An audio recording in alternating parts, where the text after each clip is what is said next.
இலங்கை cricket அணி அடைந்த அவமானகரமான தோல்வியை அடுத்து இப்போது என்ன நடந்தது என்பது தொடர்பாக போஸ்ட்மார்ட்டம் இடம்பெற்றுக் கொண்டிருக்கின்றது. இதனை கிரிக்கெட் விற்பனர்கள், ரசிகர்கள், ஜேர்னலிஸ்ட் இப்படி பலரும் செய்து கொண்டிருக்கிறார்கள். முகநூலை எல்லாம் பார்க்கின்ற போது மிகவும் ஒரு சலிப்பான, சோர்வான உணர்வு ஏற்படுகின்றது. ஆனால் நானும் என்னுடைய ஆரம்ப கால ஊடகவியலர் வாழ்க்கையை ஒரு விளையாட்டுத்துறை செய்தியாளராக ஆரம்பித்தபடியால் சிறிது கிரிக்கெட் தொடர்பான நாலேஜ் இருக்கின்றது. இதனை வைத்துக்கொண்டு இப்போது இந்த உலக பார்வையிலே நான் உலகை ஒரு பரந்துபட்ட அளவிலே நோக்குகின்றபடியால் என்னுடைய பார்வையை பதிவு செய்கின்றேன். இது ஒரு நீண்ட பதிவு. இது தொடர்பிலே உங்களுக்கு மாற்று கருத்துக்கள் இருக்கக்கூடும். ஆனால் இது ஒரு வித்தியாசமான ஒரு கருத்தாக இருக்க போகின்றது. என்னவென்று சொன்னால், T20 உலகக்கிண்ணம் 2007ஆம் ஆண்டிலே முதன்முறையாக ஆரம்பித்த அந்த காலகட்டத்திலே இருந்து இதுவரையான இந்த கிரிக்கெட் வளர்ச்சியை நாங்கள் பார்க்கின்ற போது, கிரிக்கெட் என்பது உண்மையிலேயே ஒரு டாக்டிக்கல் கேமாக இருந்து இப்போது ஒரு பவர் ஹிட்டிங் கேமாக மாறிவிட்டது. இப்போ நாங்கள் டென்னிஸை கூட பாருங்கள். டென்னிஸிலே ஒரு காலத்திலே 5 அடி 6 அங்குலம் 7 அங்குலம் அப்படியான வீரர்களெல்லாம் இருந்தார்கள். மைக்கேல் சாங் என்று சொல்லி ஒரு அமெரிக்க வீரர்களெல்லாம் இருந்தார். அவரெல்லாம் எங்கள் அளவிலே தான் இருப்பார். ஆனால் அவரெல்லாம் ஒரு யுஎஸ் ஓப்பன் சாம்பியன் பட்டத்தை கூட வென்றிருந்தார். ஆனால் இன்றைக்கு டென்னிஸ் உலகிலே எல்லோருமே அவரேஜாகவே 6 அடிக்கு மேலே. ஏனென்றால் அந்த கேம் இவால்வ் ஆகிவிட்டது. அந்த சர்வீஸ் கேம், அந்த ரிட்டர்ன் இதெல்லாம் பார்க்கின்ற போது அந்த கேம் ஒரு பரிணாம வளர்ச்சி கண்டிருக்கின்றது. கிரிக்கெட்டும் கூட இந்த T20 என்ற வேகமான கட்டத்துக்குள்ளே வந்ததன் பின்னர் கிரிக்கெட் கூட ஒரு பவர் ஹிட்டிங் கேமாக மாறிவிட்டது.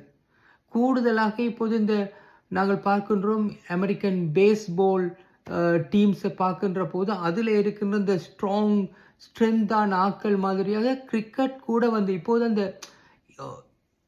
அதாவது அந்த முன்னர் இருந்த இந்த டாக்டிக்ஸ் மகேல ஜெயவர்தன போன்ற தலைவர்கள் இருந்த காலத்தில் இருந்தது போன்ற அந்த நிலைமை என்பது குறைந்து கொண்டே செல்கின்றது. இதற்கு காரணம் என்னவென்றால் அந்த கேமுடைய வேகம் அந்த அந்த பிளேயர்ஸிடமிருந்து டிமாண்ட் பண்ணுவது அவருடைய ஸ்ட்ரென்த், ஸ்டாமினாவை கூடுதலாக.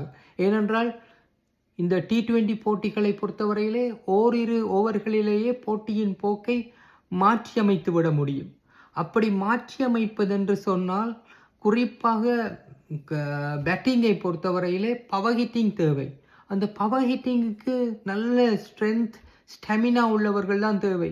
இலங்கையிலே நீங்கள் கடந்த பல ஆண்டுகளை எடுத்துக்கொண்டால் எத்தனை சிக்ஸர்கள் அடிக்கப்பட்டிருக்கின்றன என்று கூட நீங்கள் பார்க்கலாம். எத்தனை பவர் ஹிட்டர்ஸ் இங்கே உருவாகி இருக்கிறார்கள். ஏனென்றால் எனக்கு தெரிந்த அளவிலே திசார பெரேரா தான் 2014ஆம் ஆண்டு இலங்கை T20 உலக கிண்ணத்தை முதன்முறையாக வென்ற போது விளையாடிய திசார பெரேராவைத்தான் நான் ஒரு பவர் ஹிட்டராக பார்க்கின்றேன். அவருக்கு முன்னர் சனத் தன்னுடைய T20 ஆரம்பித்த காலத்திலே அவருடைய விளையாட்டின் இறுதி காலம் சனத்துடைய அவர் கூட ஒரு பவர் ஹிட்டராக இருந்தார். ஆனால் அது அவருடைய ஓய்வை நெருங்கிய காலப்பகுதியாக இருந்தபடியால் அவரால் முழுமையாக காண்பிக்க முடியவில்லை. அதன் பின்னர் வந்தவர்களை பார்த்தீர்கள் என்றால் இலங்கை அணியின் வீரர்கள் எல்லாம் ஒரு பாக்கெட் டைனமோ மாதிரி தான் இருக்கிறார்கள். எல்லாம் தோற்றத்திலும் எல்லாம் சிறியவர்களாக இருக்கிறார்கள். இவர்களால் ஒரு சிக்ஸரை அடிக்கக்கூட வலுவில்லாதவர்கள் போன்று காணப்படுகிறது. இது அவர்களை சொல்லி ஒரு குற்றமில்லை. ஆனால் இது வந்து ஒட்டுமொத்த அந்த இவால்வில் நடந்த ஒரு இது. ஏனென்று சொன்னால் நான் பார்க்கிறேன் எப்படி என்று சொன்னால் என்னுடைய பார்வை சற்று வித்தியாசமாக இருக்கும். ஏனென்றால் இப்போது பாருங்கள், நாங்கள் இலங்கையருடைய உருவமைப்பு இப்படித்தானே இருக்கும் அப்படின்னு நீங்கள் ஒரு காரணத்தை சொல்லலாம். ஆனால் புலம்பெயர்ந்த நாடுகளில் உள்ள இலங்கையைச் சேர்ந்த இலங்கை பெற்றோர்களுக்கு பிறந்த பிள்ளைகளை பார்த்தீர்கள் என்றால் அவர்களுடைய தோற்றங்களை பாருங்கள். அவர்கள் உருவத்திலும் நல்ல உயரமாகவும் நல்ல ஆஜானுபவனாகவும் இருப்பார்கள். இதற்கு காரணம் என்னவென்றால் இங்குள்ள உணவு பழக்கம், புரோட்டீன் இவையும் காரணமாக இருக்கும். இதை நான் ஏன் கூறுகின்றேன் என்றால், இங்கே புரோட்டீன் உள்ள உணவுகளை பெற்றுக்கொள்வது அந்த உணவு என்று பல்வேறு துறைகளிலும் சவால்கள் இருந்தாலும் உணவு என்பதிலே இங்கே பெரும் நெருக்கடியை எதிர்கொள்வதில்லை. இங்கே வாழ்கின்றவர்கள் உணவை தாராளமாக பெற்றுக்கொள்கிறார்கள்.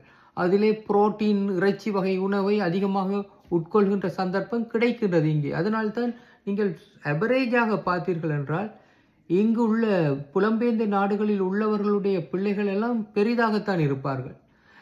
இதே நான் கூறுகின்றேன் என்றால் இலங்கை கூட இன்று அபிவிருத்தி அடைந்த நாடுகளில் ஒன்றாக இருந்திருக்க வேண்டிய ஒரு நாடு. 1965ஆம் ஆண்டிலே சிங்கப்பூர் பிரதமராக இருந்த லீ குவான் யூ இலங்கையைப் போல நாங்கள் மேம்பட வேண்டும் என்று அப்போது ஒரு அபிப்பிராயம் வெளியிட்டிருந்தார். அப்போது இலங்கையை விட பல்வேறு, அதாவது இலங்கை சிங்கப்பூரை விட பல மடங்கு பல்வேறு தளத்திலே முன்னுக்கு இருந்தது. ஆனால் இன்று நிலைமையை பாருங்கள். சிங்கப்பூரிலே இருக்கின்றவர்களின் ஆண்டு தலா வருமானம் என்பது $95,000. ஆனால் இலங்கையில் உள்ளவர்களின் ஆண்டு தலா வருமானம் வெறுமனே $4,000.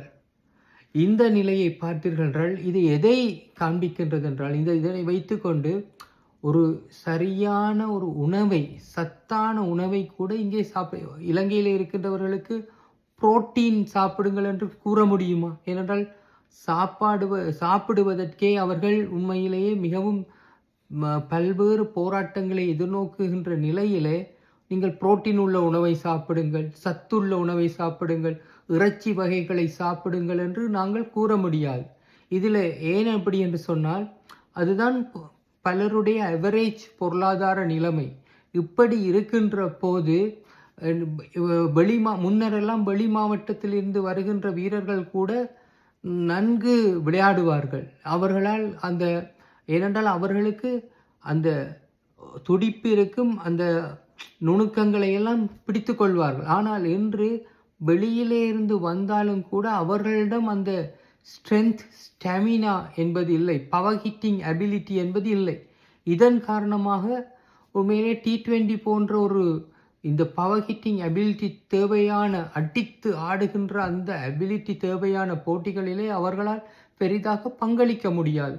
எனவே நான் கூறுகிறேன், இலங்கை என்பது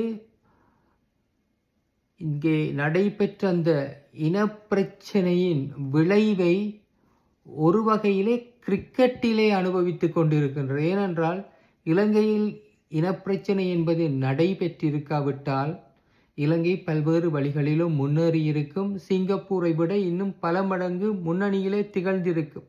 ஆனால் இந்த இனப்பிரச்சனை காரணமாக, இனப்பிரச்சனைக்கு ஒரு சரியான தீர்வு காணாமல் விட்டதன் காரணமாக இன்று அது பொருளாதாரத்தை பாதித்து, அந்த பொருளாதாரமானது இன்று ஒரு விளையாட்டுத் துறையில் உள்ள அதாவது எதிர்கால சந்ததியினரை, அதாவது போசாக்குள்ள ஒரு திடனுள்ள ஸ்ட்ரென்த், ஸ்டாமினா உள்ள ஒரு சந்ததியினரை உருவாக்க தவறிவிட்டிருக்கின்றது. இதன் காரணமாகத்தான் இங்கே நாங்கள் பவர் ஹிட்டரை நீங்களே பாருங்கள். கடந்த 10 ஆண்டு காலத்திலே எத்தனை பவர் ஹிட்டரை நீங்கள் கண்டிருக்கின்றீர்கள் இலங்கையிலே. ஒரு போலை வெஸ்ட் இண்டீஸை பாருங்கள். நான் ஒரு இலங்கை, நான் தெளிவாக கூறுகிறேன், நான் இலங்கை ரசிகன் அல்ல. நான் சிறு வயது முதலே வெஸ்ட் இண்டீஸ், மேற்கிந்திய தீவுகளின் ரசிகன், பிரையன் லாராவினுடைய தீவிரமான ஆதரவாளர். இன்று பிரையன் லாராவை விட்டு, அவர் எல்லாம் ஒரு நல்ல துடுப்பாட்ட வீரர் தான். ஆனால் இன்றுள்ள வெஸ்ட் இண்டீஸ் டீமை பாருங்கள், எத்தனை பவர் ஹிட்டர்ஸ் இருக்கிறார்கள். சிம்ரன் ஹெட்மயர்லேருந்து ராமன் பாவல், ஷெஃபைன் ரதர்ஃபோர்ட், இப்படி ரொமாரியோ ஷெப்பர்ட், இப்படி பலரும் அடித்தாடுகின்ற ஒரு அணியாக மாறி இருக்கிறார்கள். இதில் நிக்கலஸ் பூரன் இப்போது ஓய்வு பெற்று விட்டார். அவரெல்லாம் இருந்தால் இன்னும் இதாக இருக்கும். ஆனால் உண்மையிலேயே இந்த இந்த பக்கத்தை கூட நாங்கள் பார்க்க வேண்டும். நாங்கள் எடுத்த உடனே இலங்கைக்கு அடிக்க முடியலையே, ஐயோ இவர்கள் இப்படி ஆட்டம் இழக்கிறார்களே என்றெல்லாம் நாங்கள் யோசிக்கின்றோம். ஆனால் ஒரு போட்டியில் அதாவது அந்த ஒரு போட்டியை மாற்றக்கூடிய அந்த சிக்ஸர் ஹிட்டிங் வல்லமை உள்ள எத்தனை வீரர்கள் இருக்கிறார்கள் என்றால் நிச்சயமாக இது ஒரு சிந்திக்க வேண்டிய விடயம். என்னுடைய கருத்துக்களிலே உங்களுக்கு மாற்று கருத்துக்கள் இருக்கக்கூடும். ஆனால் வளமையான கண்ணோட்டத்திலிருந்து வித்தியாசமான முறையிலே நான் இதை பதிவிட வேண்டும் என்பதற்காக என்னுடைய பார்வையை பதிவு செய்கிறேன். நன்றி, வணக்கம்.